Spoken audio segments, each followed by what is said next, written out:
श्रोता प्रेमियों, मैं राम सागर शास्त्री आप लोगों के समक्ष रखने जा रहा हूं कुंडली संबंधी विचार।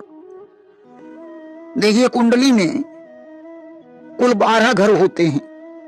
कुंडली के त्रिकोणों में लक्ष्मी का वास होता है और केंद्रों में विष्णु का वास होता है। इसलिए त्रिकोण धनदाता और केंद्र सांसारिक समृद्धि प्रदायक होते हैं। केंद्र और त्रिकोण के स्वामी यदि परस्पर संबंधित हों तो जातक राजसी जीवन व्यतीत करता है। कुंडली के 1, 4, 7, 10 को केंद्र, 2, 5, 8, 11, 12 घर को पणफर, 3, 6, 9 घर को आपोक्लिम, 5, 9 को त्रिकोण स्वान, 9 को त्रिकोण, 2, 8 को मारक, 3, 6, 10, 11 को उपचय, 6, 8, 12 को त्रिक, 3, 6, 11 को त्रिपदाय माना जाता है। कोई भी ग्रह एक अंश से 5 अंश तक कमजोर माना जाता है। 6 से 24 तक पूर्ण बलवान माना जाता है। सूर्य, मंगल, शनि, राहु, केतु को पाप ग्रह माना जाता है। चंद्र, बुध, गुरु, शुक्र को शुभ ग्रह माना जाता है।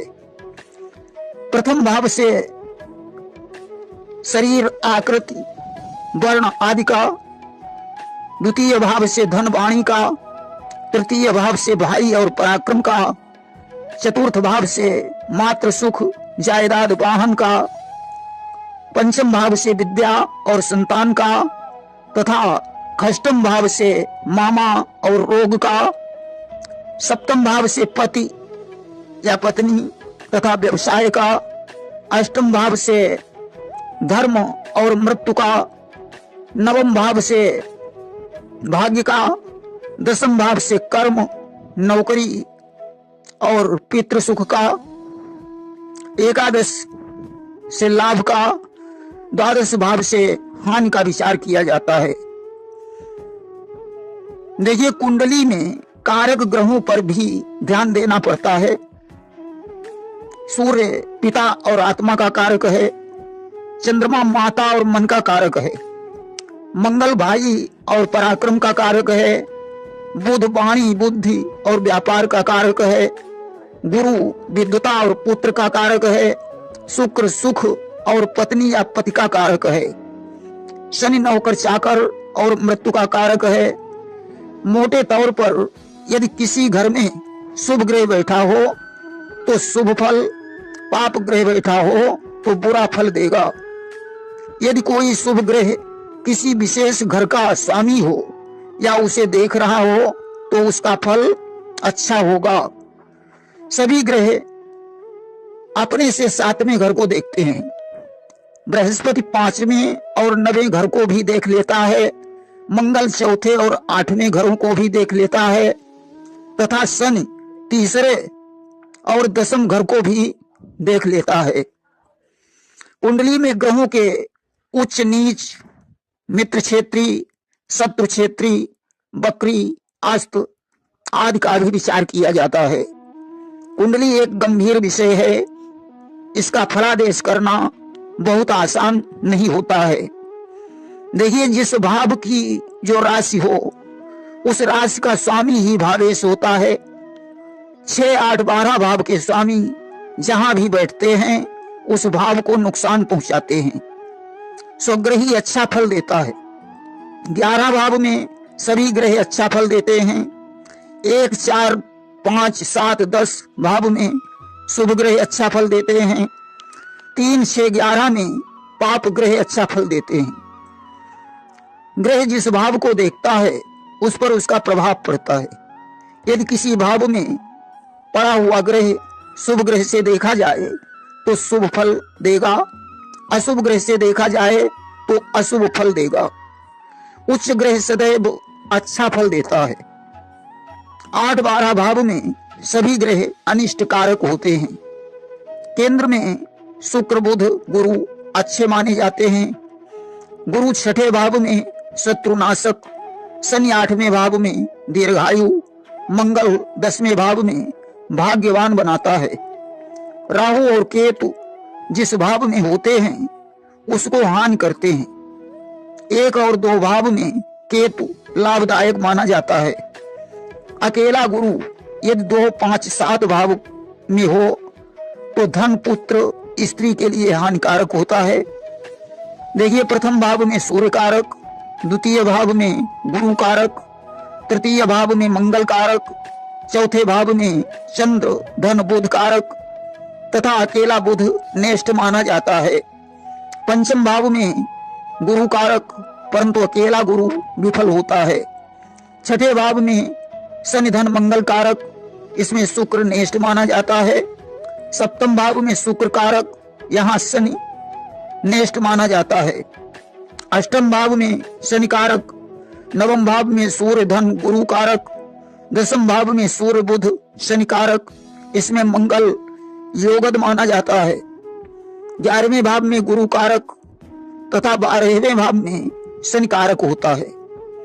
कुंडली में 1, 4, 7, 8, 12 भाव में यदि मंगल बैठा हो तो मांगलिक दोष होता है। वहीं इन्हीं जगहों पर यदि शनि हो तो मंगल का परिहार हो जाता है। कुंडली देखने के लिए जैसे विद्या देखनी है तो विद्या का घर 5वां है, विद्या का कारक बृहस्पति है। यदि गुरु पंचम घर में बैठा हो या उस भाव का स्वामी हो या उस भाव को देख रहा हो तो व्यक्ति विद्यावान होता है। परंतु पूर्ण भविष्यवाणी करने के लिए कुंडली का गंभीर अध्ययन करना होता है। देखिए, तीसरे घर में सूर्य बड़े भाई का, शनि छोटे भाई का, मंगल बड़े और छोटे दोनों भाइयों का नाश कर देता है। राहु और केतु भी यहाँ भ्रातृनाशक माने जाते हैं। पंचम में सभी पापी ग्रह संतान नाशक होते हैं। सूर्य खास तौर से प्रथम तथा मंगल 2 या 3 गर्भ नष्ट कर देता है। पंचम घर में अकेला गुरु पुत्रहीन कर सकता है। सप्तम में पाप ग्रह पति पत्नी के नाशक या विच्छेदक माने जाते हैं। यदि बुध सप्तम में शनि के साथ हो तो नपुंसक योग होता है। द्वितीय घर में पापी ग्रह वाणी को कटु बनाते हैं। अष्टम घर में चर राशि हो तो मृत्यु, परदेश में, दुष्य हो तो मार्ग में, स्थिर हो तो घर में होती है। छठे घर में पापी ग्रह रोग उत्पन्न करते हैं। प्रथम भाव में ग्रह सरल स्वभाव बनाता है। दसम भाव में बैठे हुए ग्रह के हिसाब से कर्म करना चाहिए। नवम भाव के स्वामी के हिसाब से भाग्योदय होता है। एकादश भाव के ग्रह के हिसाब से लाभ, द्वादश भाव के ग्रह के हिसाब से हानि होती है। चौथे भाव के ग्रह के हिसाब से मात्र सुख देखा जाता है। मेष लग्न में मंगल बुध, वृष लग्न में गुरु मंगल, मिथुन लग्न में गुरु चंद्र, कर्क लग्न में शनि सूर्य, सिंह लग्न में बुध गुरु, कन्या लग्न में गुरु मंगल, तुला लग्न में शुक्र मंगल, वृश्चिक लग्न में शुक्र गुरु, धनु लग्न में बुध शनि, मकर लग्न में चंद्र सूर्य, कुंभ लग्न में गुरु बुध, मीन लग्न में बुध मंगल मार्केश माने जाते हैं।